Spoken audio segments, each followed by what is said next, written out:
সূর্য গ্রহ তারা কিছুই ছিল না, একাকী মহান আল্লাহ রাব্বুল আলামিন সমগ্র বিশ্ব জগতের প্রতিপালক মহান আল্লাহ তাআলা কলম সৃষ্টি করে কলমকে আদেশ করলেন, হে কলম তুমি লেখো। এই আদেশ পেয়ে কলম বলল, হে আমার রব আল্লাহ রাব্বুল আলামিন, আমি কি লিখব?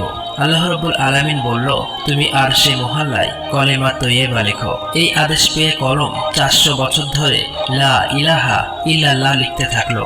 যখন 400 বছর অতিক্রম করলো, তখন আল্লাহ রাব্বুল আলামিন আবার কলমকে জিজ্ঞেস করলো, হে কলম তুমি কি লিখছো বলো। কলম বলল, হে আল্লাহ তাআলা, আমি তো শুধু লা ইলাহা ইল্লাল্লাহ লিখেছি। তারপর আল্লাহ রাব্বুল আলামিন বলল, তুমি কলেমার শেষ অংশ লেখনি কেন? কলম ভয়ে কাঁপতে কাঁপতে বলল, হে আমার রব, আপনি পাক পবিত্র, আপনি এক অদ্বিতীয়, আল্লাহ ছাড়া তো কোনো উপাস্য নেই। এই নামের শেষে কোন নাম লিখবো আমার তার সাহস হচ্ছিল না, আমার তা জানা ছিল না। তখন আল্লাহ রাব্বুল আলামিন বলল, হে কলম লা ইলাহা ইল্লাল্লাহ, এরপরে আমার একান্ত বন্ধু প্রিয় হাবিব মুহাম্মদ রাসূলুল্লাহ এই নাম লেখো। অর্থাৎ লেখো লা ইলাহা ইল্লাল্লাহু মুহাম্মদ রাসূলুল্লাহ। এই কথা শুনে কলম কয়েকশো বছর এই নাম লিখতে লাগলো।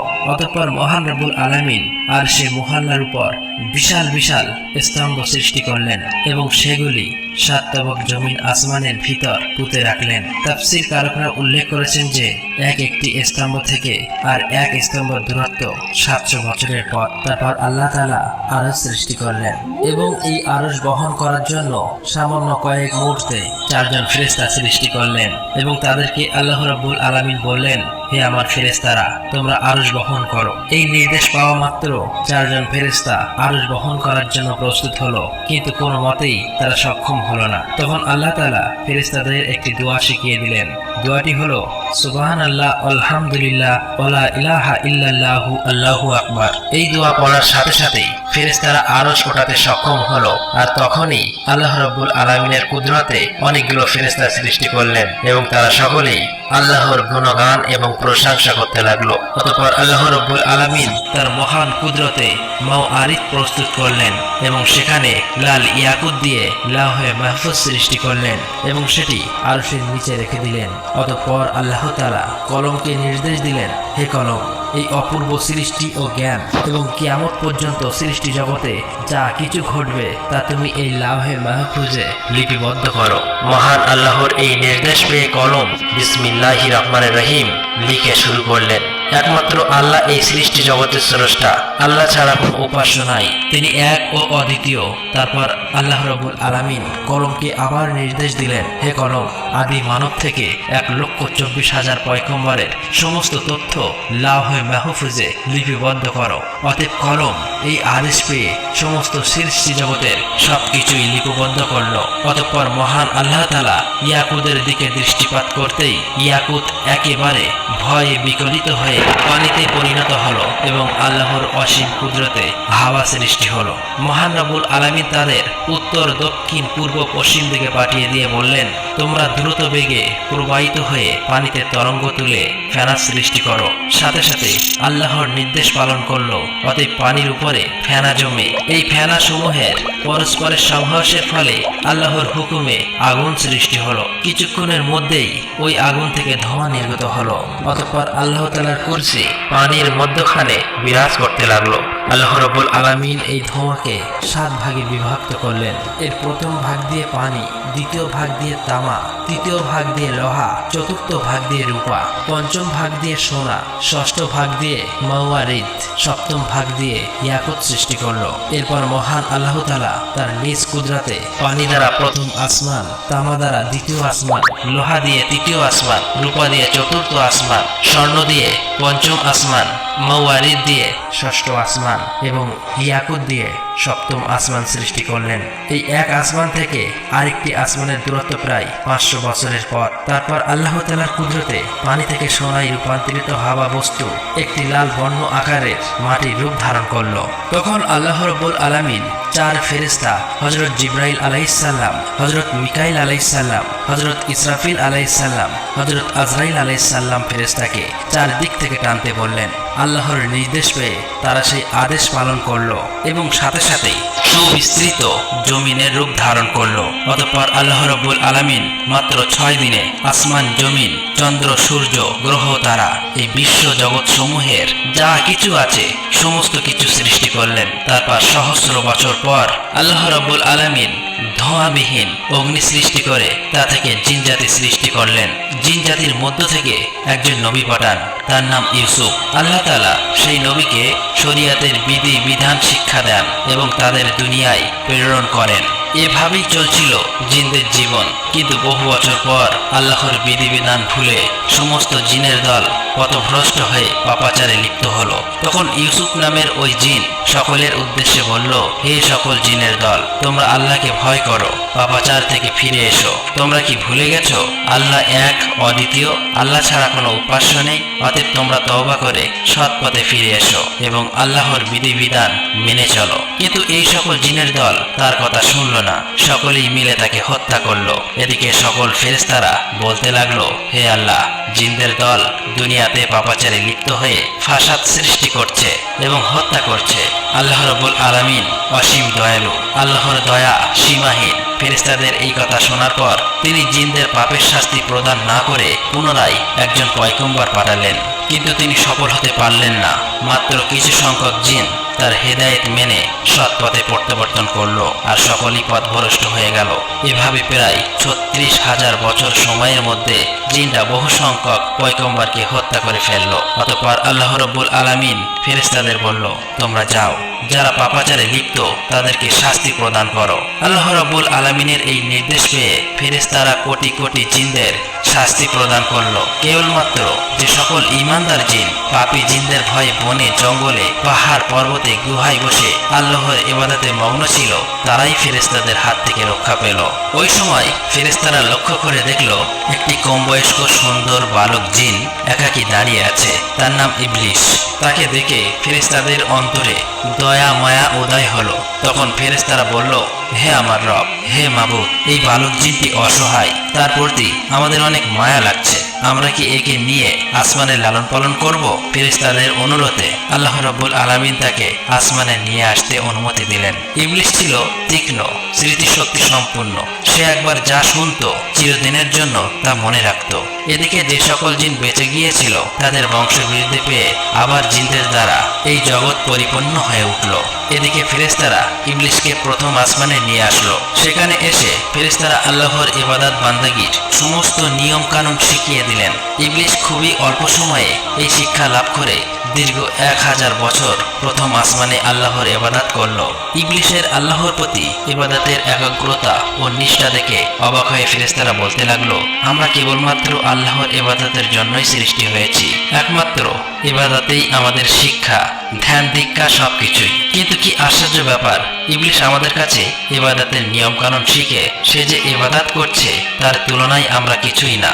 আমাদের ফেরেশতাদের মধ্যে তো এমন ইবাদত কাউকে করতে দেখিনি। মনে হচ্ছে ইবলিসের কাছে আমাদের অনেক কিছু শেখার আছে। তার ইবাদতে ফেরেশতারা এত মুগ্ধ হলো যে তাকে অতি যত্ন সহকারে প্রথম আসমান থেকে 1000 বছর পর দ্বিতীয় আসমানে নিয়ে গেল।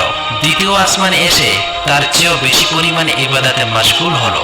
আসমানের ফেরেশতারা এটা দেখে চারিদিক থেকে ধন্য ধন্য বলতে লাগলো। বহু ফেরেশতারা তার প্রশংসা করতে লাগলো এবং ইবলিসের নাম রাখলো আবেদ। তারপর ইবলিস 1000 বছর ইবাদত করার পর ফেরেশতারা দ্বিতীয় আসমান থেকে তৃতীয় আসমানে নিয়ে গেল।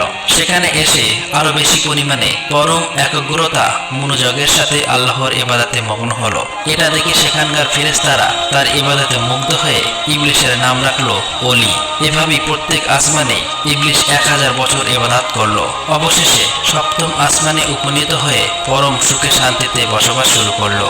ইবলিস সর্ববিষয়ে অনেক জ্ঞান এবং অভিজ্ঞতা অর্জন করলো। তখন ফেরেশতারা আল্লাহর কাছে দোয়া করে বলল, হে আমার রব, হে আল্লাহ, তুমি তোমার প্রিয় ইবলিসকে যদি আরশে মহল্লায় উঠিয়ে আনো তবে আমরা তার কাছ থেকে অনেক মূল্যবান উপদেশ শুনে অনেক কিছু শিখতে পারতাম, কেননা সে আমাদের অপেক্ষা অনেক বেশি জ্ঞান অর্জন করেছে। মহান আল্লাহ তাআলা ফেরেশতাদের এই আবেদন মঞ্জুর করলেন এবং ইবলিসকে আরশে মহল্লার কাছে নিয়ে আসলেন। সেখানে এসে ইবলিশ ইয়াকুত নির্মিত একটি সুউচ্চ মেম্বারে ইবাদতে মশগুল হলেন এবং ওয়াজ নসিহত করতে লাগলো। তখন এইসব দেখে ফেরেশতারা তাকে মালাইকা অর্থাৎ ফেরেশতাদের শিক্ষক হিসেবে মেনে নিল। এদিকে পৃথিবীর যে সকল জিনের দল অবশিষ্ট ছিল তারা আবারও ভীষণ পাপাচারী হয়ে উঠল। তখন আল্লাহ রাব্বুল আলামিন ইবলিশকে বললেন, হে ইবলিশ, তোমার ইবাদত বান্দেগী এবং আনুগত্য দেখে অত্যন্ত সন্তুষ্ট হয়েছি। এবার তুমি দুনিয়াতে গিয়ে তোমার স্বজাতীয় জিনদেরকে সৎ পথ প্রদর্শন করো।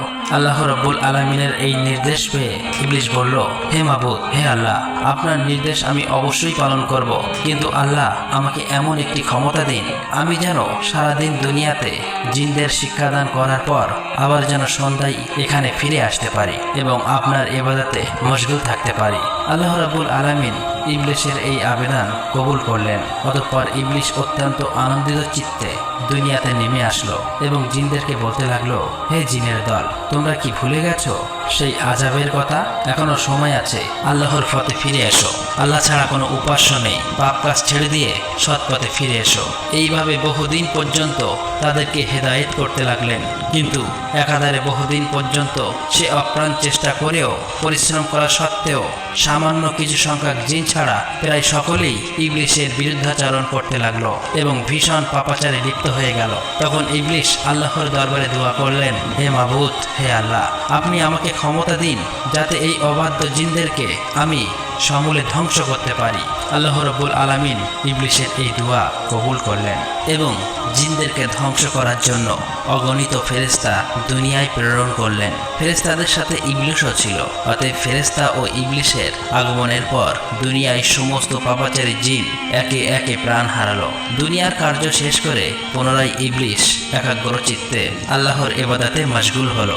আল্লাহ তাআলার দরবারে ইবলিশের কত যে সিজদা ছিল তা কারো পক্ষে হিসাব করা সম্ভব নয়। আসমান, জমিন ও আরশে মহল্লার নিকটে এমন কোনো জায়গা ছিল না যেখানে ইবলিশ অসংখ্য সিজদা দেয়নি। অতঃপর ইবলিশ আল্লাহ রাব্বুল আলামিনের কাছে দোয়া করলেন, হে আমার রব, হে আল্লাহ, তোমার অসীম অনুগ্রহে আমি অতি সামান্য স্তর থেকে সসম্মানে অতি উচ্চ স্তরে পৌঁছেছি। তোমার অসীম অনুগ্রহ হয়ে আমি তোমার নৈকট্য লাভ করতে পেরেছি।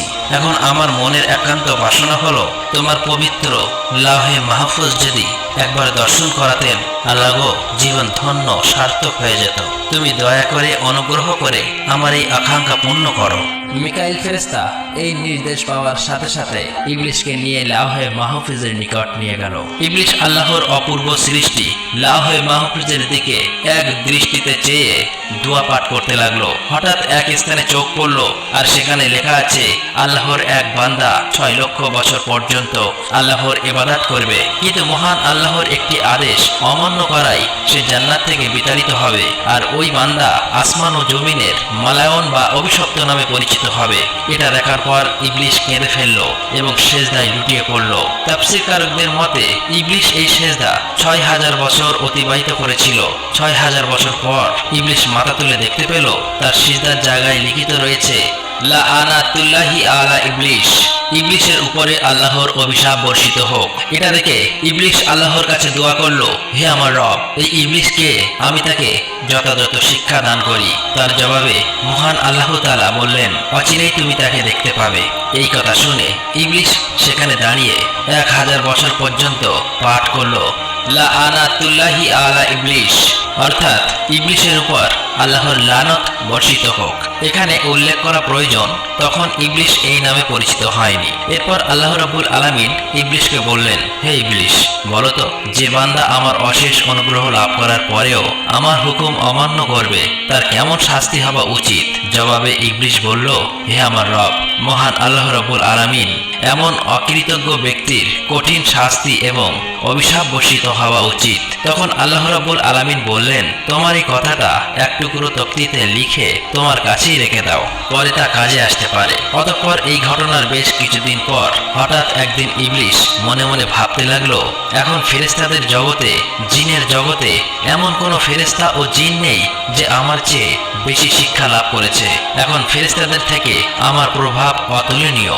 আমার প্রভাব, প্রতিপত্তি ও ক্ষমতার সাথে মোকাবিলা করার মতো আর কেউ নেই। আমার মনে হয় মহান আল্লাহ রাব্বুল আলামিন সৃষ্টি জগতের পরিচালনার দায়িত্ব একমাত্র আমাকেই দিতে পারে। এই ঘটনার বেশ কিছুদিন পরেই আল্লাহ তাআলার একদল ফেরেশতা লাওহে মাহফুজে একটি লেখা দেখতে পায়। খুব শীঘ্রই একজনের উপর আল্লাহর নালত বর্ষিত হবে। এই লেখা দেখে সমস্ত ফেরেশতাদের দল ভয়ে থরথর করে কাঁপতে লাগলো।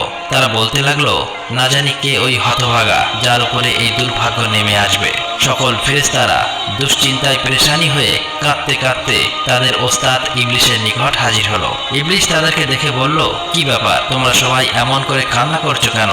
তখন ফেরেশতারা বলল, কি ব্যাপার, তোমরা সবাই এমন করে কান্না করছো কেন?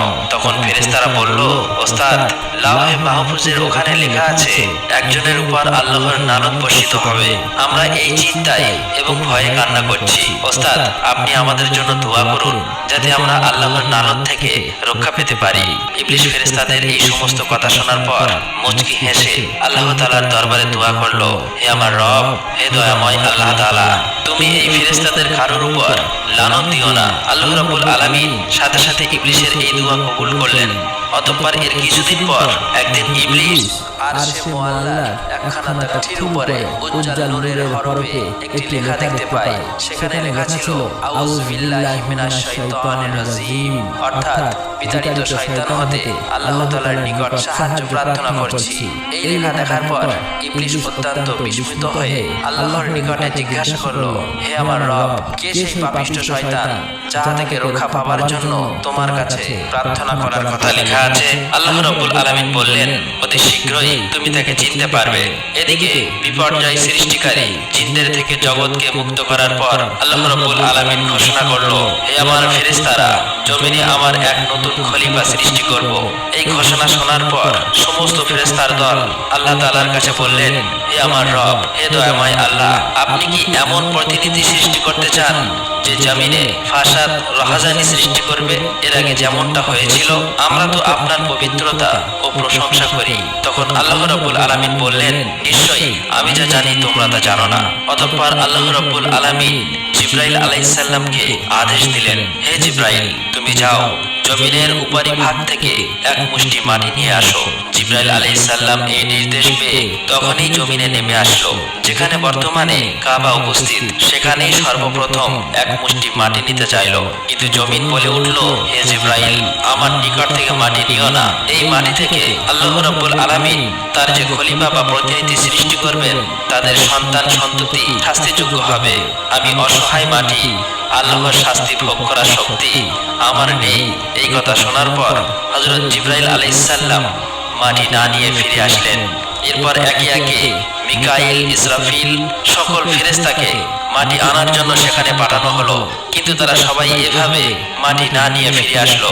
অবশেষে আল্লাহ রাব্বুল আলামিন হযরত আজরাইল ফেরেশতাকে বলল, হে আজরাইল, তুমি জমিন থেকে এক মুষ্টি মাটি নিয়ে আসো। আল্লাহ রাব্বুল আলামিনের এই নির্দেশ পেয়ে আজরাইল ফেরেশতা সাথে সাথে জমিনে নেমে আসলেন।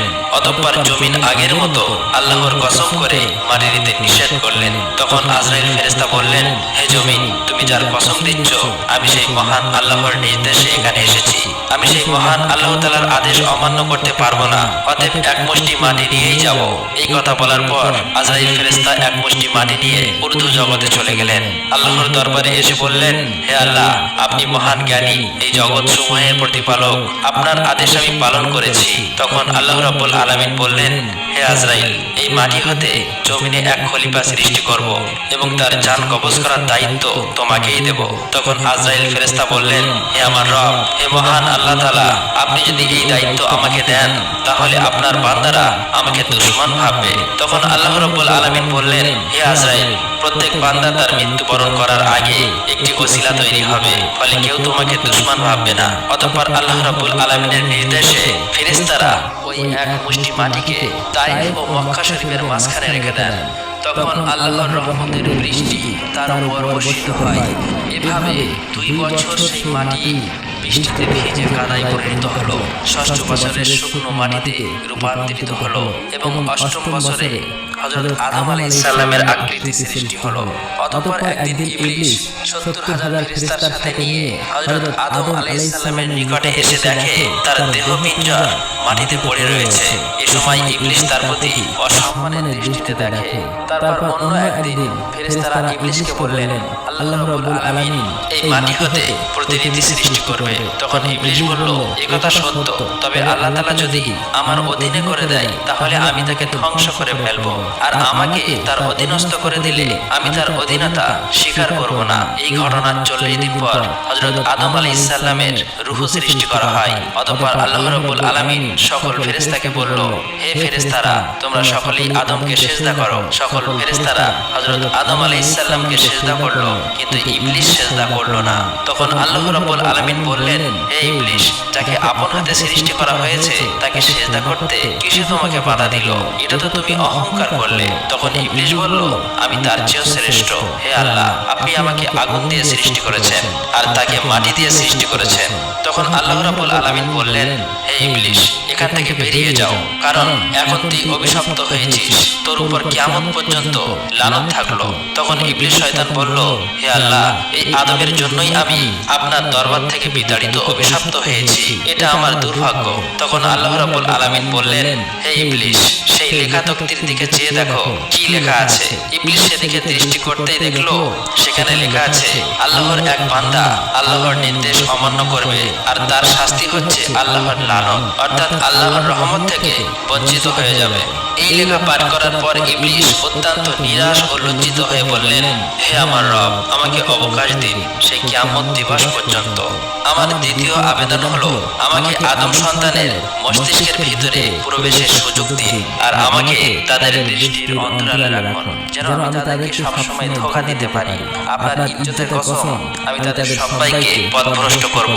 তখন আল্লাহ রাব্বুল আলামিন বললেন, তোকে এবং তোর অনুসারীদের দিয়ে জাহান্নাম ভর্তি করব, তবে তাদেরকে নয় যারা ঈমানদার আল্লাহওয়ালা, যারা আল্লাহর পথে থাকবে। অতঃপর আল্লাহ রাব্বুল আলামিন ফেরেশতাদেরকে হুকুম করলেন, তোমরা হযরত আদম আলাইহিস সালামকে জান্নাতুল ফিরদাউসে নিয়ে যাও। ফেরেশতারা এই হুকুম পাওয়ার সাথে সাথেই হযরত আদম আলাইহিস সালামকে জান্নাতুল ফিরদাউসে আনলেন এবং আল্লাহ তাআলা সকল নিয়ামত দান করলেন। প্রিয় দর্শক, আপনারা যদি চান এর পরের পাঠ, তাহলে অবশ্যই আপনাদের মন্তব্য লিখে জানাতে ভুলবেন না।